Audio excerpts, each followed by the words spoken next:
Now we're going to look at agile approaches in terms of the development cycle. So the development cycle always starts with the business hypothesis. There is something that we are wanting to implement, and part of the hypothesis is that it can actually be done.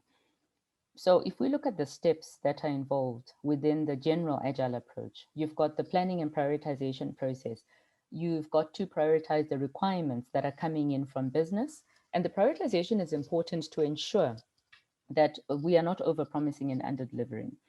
The development process itself then takes place in terms of the developers working on the solution, and then there's a minimum viable product that then is evaluated and feedback is given. In the case that the product is not appropriate or more work needs to be done on it, that element is then discarded. If the product is now in an acceptable version and format, then that element then gets implemented in increments. So when we are looking at where change management fits into the process, the planning and prioritization has got to include the steps around change management. So the planning includes the change management planning steps. The development will then proceed.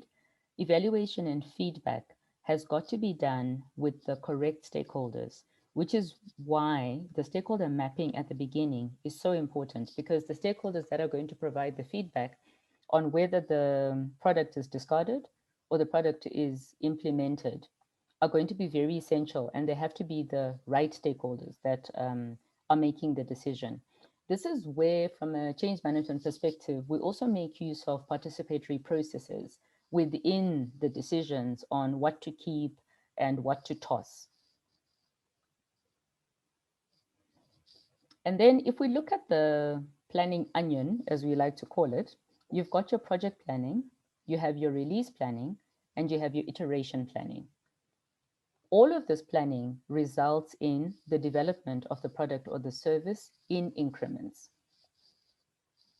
So change management includes the human factor in the planning. And if we look at the onion, planning onion again, in relation to change management this time. So in the project planning phase, in the release planning, and in the iteration, we are looking at what the human demands are. So on the project side, we're looking at products or services or priorities. On the change management side, we're looking at what the human demands could possibly be.